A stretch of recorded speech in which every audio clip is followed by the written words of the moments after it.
Goeiedag, baie welkom by Jesus Christus Leef in Jou. My naam is Paul Stander en ek verkondig die goeie nuus van die evangelie van Jesus Christus.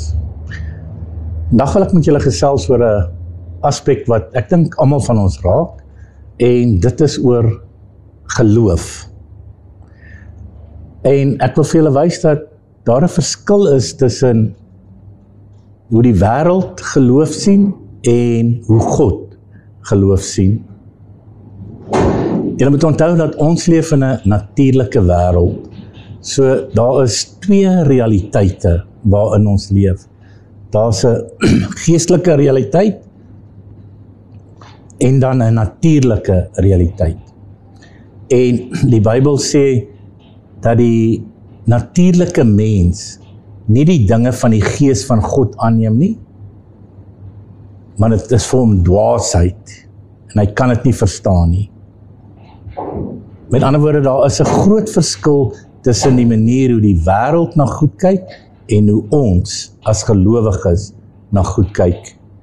Die verskil gaan oor wat ewig en tydelik is. Nou geloof gaan oor die onsigbare wêreld en minder oor die sigbare. Hebreërs 11 vers 1 gee vir ons 'n mooi beskrywing waar dit sê, geloof is 'n vaste bewys op die dinge waarop ons hoop. Dis 'n bewys van wat ons nie sien nie. Kan jy sien, as ons na Jesus kyk, sy hele optrede, sy hele bediening. Sê byvoorbeeld, daarso was 'n storm op die see. As die disippels bang is en hulle broeke letterlik bewe, dat hulle gaan doodgaan, wat het hulle? Hulle het geloof, maar waarin glo hulle? In wat hulle sien. Dit beteken dat dit wat in hulle verstand geskep word, hulle sintuie, dit wat hulle hoor, sien, voel, wat hulle beleef op daai oomblik, skep 'n realiteit. En dit is 'n natuurlike manier van dink. En dan in dieselfde omstandighede is Jesus. Hulle maak hom wakker, hulle sien die storm en ons gaan onder, ons gaan verdrink. Jesus sien net 'n storm. Maar Jesus was nie dubbelhartig of double-minded nie. In ander woorde, hy het nie 'n gevalle manier van dink gehad nie. Hy het nie gedink, daar is 'n storm wat my kan doodmaak nie. Hy het geweet, hy is die seun van God en dat hy gekom het om te heers op die aarde. So wat doen Jesus? Hy wys nie dat hy bang is vir die omstandighede nie. Hy praat met die storm, hy sê, wees stil. In ander woorde, hy sê iets wat nog nie daar is nie, asof dit daar moet wees. Hy sê nie vir die storm om oor 5 minute stil te word nie. Soos wat hy spreek, weet hy, die woorde wat uit God se mond kom, sal nie ledig na hom toe terugkeer nie. Dit wat hy sê, gebeur. En dit is wat geloof is. As jy kyk na ander wonderwerke van Jesus, waar hy 'n verdorde hand genees het. Hy sê nie vir die persoon, steek jou hand uit, en onmiddellik het daai hand gesond geraak. So kan jy sien, daar's 'n verskil tussen natuurlike manier van dink en 'n geestelike manier van dink. En ons word die heeltyd gekonfronteer met twee realiteite. So ek en jy word die heeltyd blootgestel aan, wat glo ek werklik?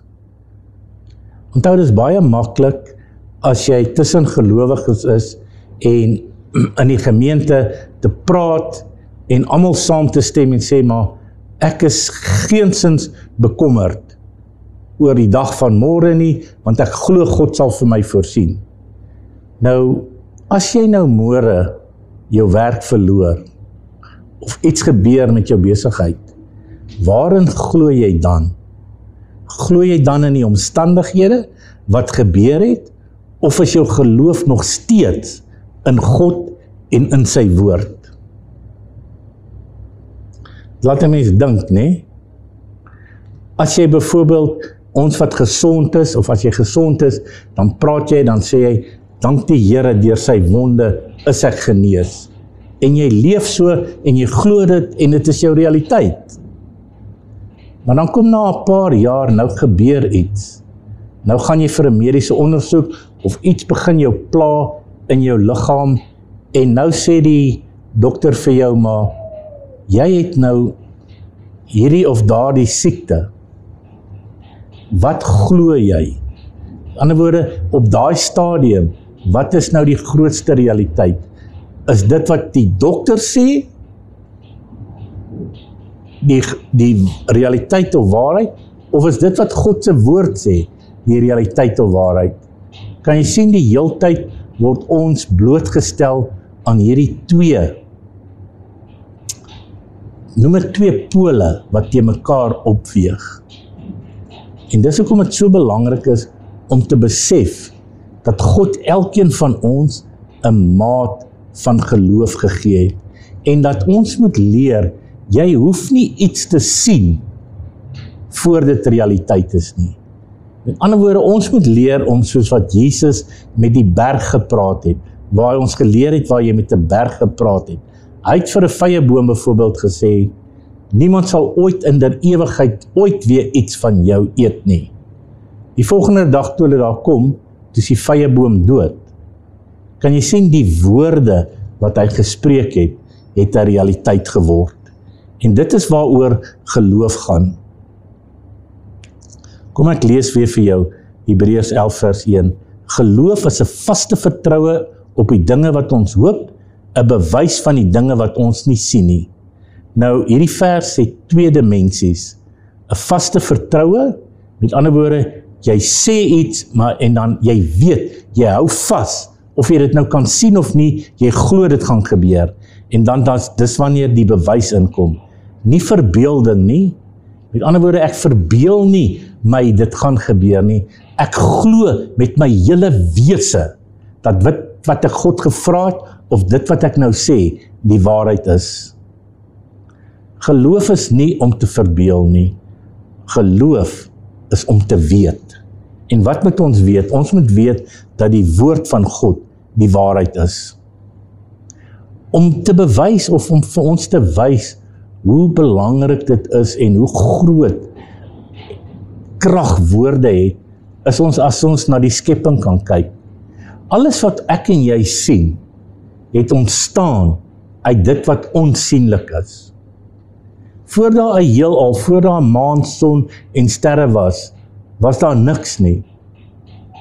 En hoe dit ontstaan, God het gepraat, met ander woorde, alles wat hy sê, het uit hom 'n realiteit geword. Hoor wat sê Hebreërs 11 vers 3. Deur die geloof verstaan ons, dat die wêreld deur die woord van God berei is. Luister nou mooi, sodat die dinge wat gesien word, nie ontstaan het uit sigbare dinge nie. Kan jy sien, die onsigbare is eintlik 'n groter realiteit. Die onsigbare is die waarheid. Dis hoekom Paulus vir ons sê, ons leef deur geloof en nie deur aanskouing nie. Elkeen van ons gaan blootgestel word aan realiteite. Daar gaan goed gebeur, daar gaan goed wat gaan teen jou kom, maar al hierdie goed staan op. Met ander woorde, dit wil vir jou sê dat God se woord kleiner as hierdie probleem is. En waar ons as gelowiges moet begin besef, maar dit wat God sê, is groter en belangriker as dit wat ek met my fisiese woorde sien of sê. God het nie materie gebruik, hy het nie iewers sand of grondstowwe gaan soek om iets te maak nie. Die heelal het uit niks gekom nie. Met ander woorde, materie, goed wat verander, ontstaan uit woorde. En omdat ons God se kinders is, het ons dieselfde natuur as hy, en dis hoekom Spreuke sê vir ons, lewe en dood is in die mag van die tong. En ons moet leer om lewe te spreek en nie dood nie. God het byvoorbeeld gesê, laat daar lig wees. Hy het nie eens uitgewerk hoe die lig gaan wees nie, wat moet hy alles doen en mekaar sit nie. Hy het nie jare gesit en beplan oor wat lig gaan wees nie. Toe hy die woord spreek, laat daar lig wees, toe ontstaan daar planete word gebore, die son, die maan, die stelsels, die sterrestelsels. Wetenskaplikes sê vir ons dat die sterrestelsel nog steeds groter word. Want God het gesê, laat daar lig wees en dit wat hy sê, gebeur. Ons is na sy beeld en gelykenis geskape en daarom is dit baie, baie belangrik vir jou en my om te besef dat die woorde wat ons praat, dit wat ons sê, is saad wat God vir ons gegee het om oor te praat.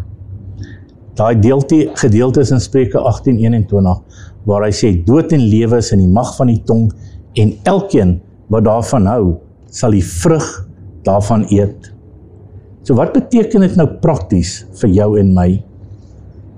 Ek wil hê dat jy moet besef dat elke woord wat jy spreek, word geplant en dit gaan deel van jou toekoms wees.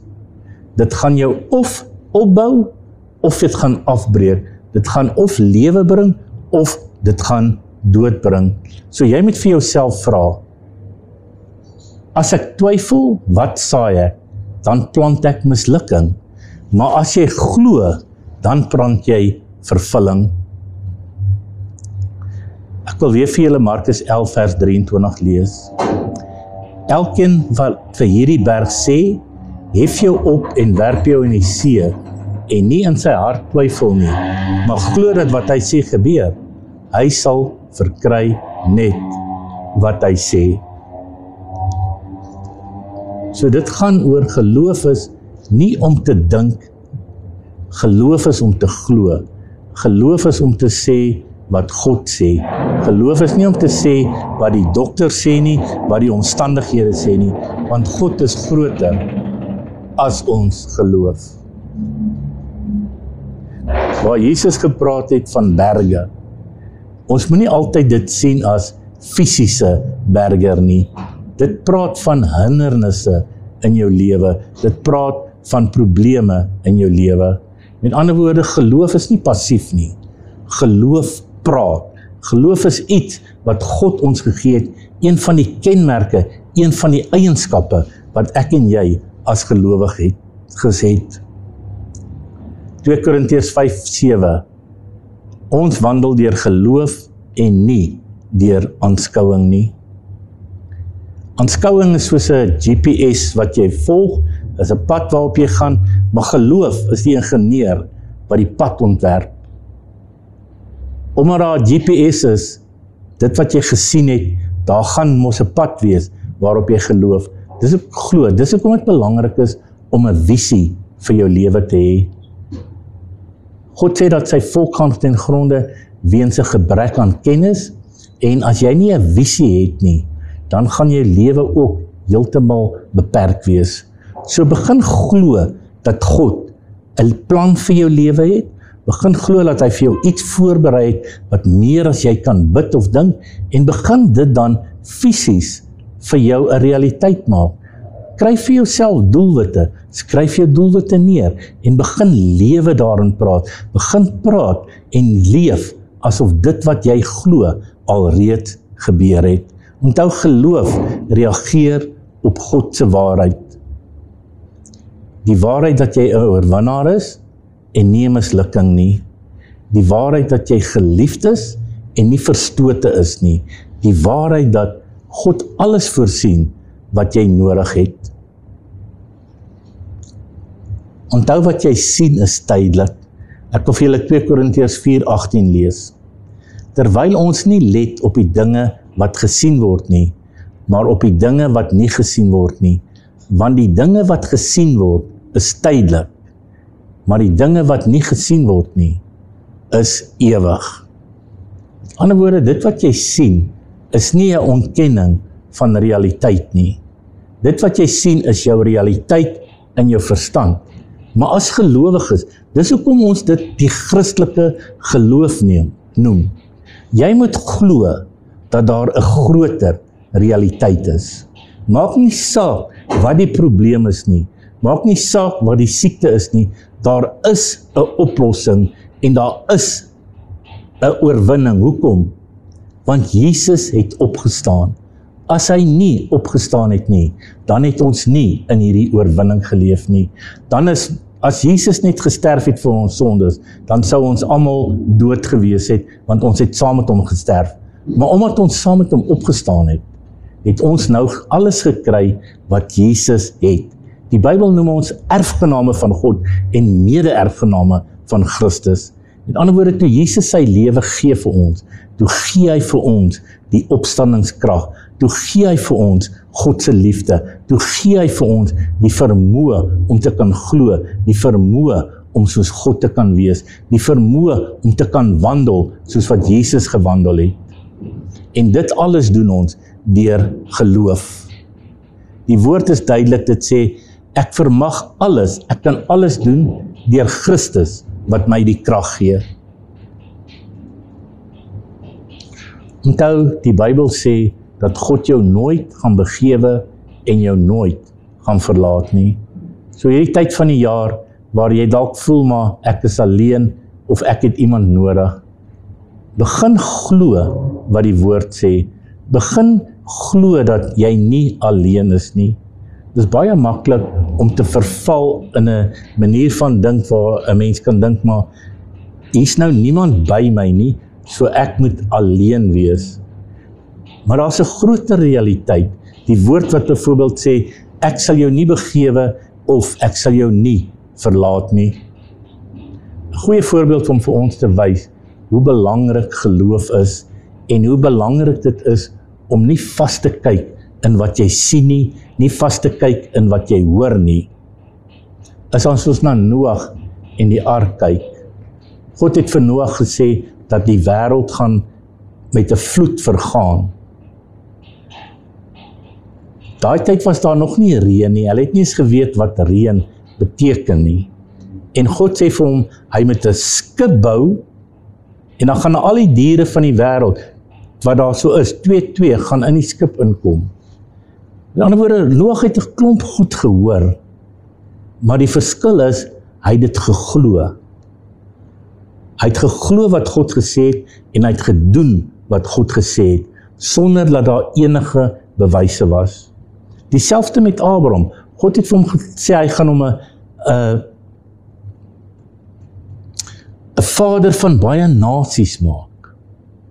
En Abraham was al seker in sy 80, sy vrou Sara, dit was ver verby haar tyd om swanger te word. Maar wat, Abraham het nie gaan sit en dink, maar Here, kan dit nou werklik gebeur nie? Wat het hy gedoen?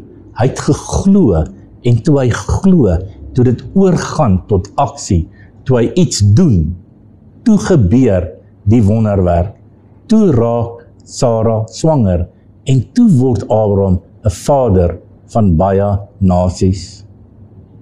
Dit is dieselfde met al die wonderwerke van Jesus, toe hulle vir hom sê, sy vriend Lazarus is dood. Jesus het nie, hy het geween, want hy het meegevoel en simpatie met hulle gehad, maar wat het hy geweet? Daar is dood, maar daar is 'n groter realiteit as dood. Wat het hy geweet? Hy het gesê, ek is die opstanding en die lewe. So as hy blootgestel word en voor 'n probleem staan en die probleem se naam is dood, dan weet hy mos, daar's 'n groter realiteit. Dan kyk hy nie vas in die probleem nie en sê, oeg, dis nou verskriklik wat met Lazarus gebeur het nie. Wat sê hy? Hy sê, Lazarus, kom uit. Hy spreek 'n woord van wat hy glo, om dit wat nog nie bestaan nie, te laat bestaan. En ek wil julle as gelowiges, en ek preek vandag vir myself, hierso, ek wil ons aanmoedig om meer te glo in dit wat onsigbaar is, as dit wat sigbaar is. Baie van ons sit met probleme al vir jare, en ons het glo al so gewoond geraak, en ons dink so, daai probleem is 'n realiteit. En dan besef ons nie, maar dieselfde krag wat Jesus uit die dood opgewek het, dieselfde krag wat Jesus gehad het, om al daai wonderwerke te doen, daai selfde krag is in ons. En Jesus se eie woorde sê, as julle glo, kan julle dit doen. So kom ek en jy word deel van daai generasie, waar ons vertrou in God se woord, ons glo wat God sê, die waarheid is, kom ons begin praat, asof die woord die waarheid is. Onthou, as jy glo, God voorsien, dan gaan hy voorsien, en dan gaan jy ook gee. Want jy weet, hoe meer jy gee, hoe meer gaan daar vir jou gegee word. As jy glo, God gaan genees, dan gaan jy bid vir genesing. Want jy weet, dit wat nog nie daar is nie, gaan realiseer. As jy glo, God roep jou, en hy praat met jou, dan gaan jy in die oggende tyd maak, en stil word, en wag vir sy stem, om te hoor. Die grootste verskil tussen die wêreld soek bewyse. Ons as gelowiges, ons glo dat dit wat ons bid, absoluut waarheid is. Jesus sê dat dit wat julle bid, dit wat julle vra, glo dat dit sal gebeur, en dan gaan julle verkry net wat julle sê. So kom ons hou op glo in wat die duiwel sê, wat die wêreld sê, wat die nuus sê, en ons maak 'n besluit. Ons glo, ons staan vas op dit wat in die woord geskryf is, en dit wat Jesus sê. Kom ons bid saam. Dankie Vader vir die woord wat ons vrymaak. Dankie dat U elkeen van ons 'n maat van geloof gegee het. Dankie ook vir die gawe van geloof. Vader, ek bid dat U nou, hulle wat opgerig moet word in hierdie gawe van geloof, dat U hulle sal versterk, bemagtig, en dat daar meer van ons sal wees, wat soos Jesus geleef het, meer sal praat en glo en sien hoe U heerlikheid hierdie aarde oorneem en hoe U heerlikheid hier versprei. Dis ons gebed in Jesus naam. Amen.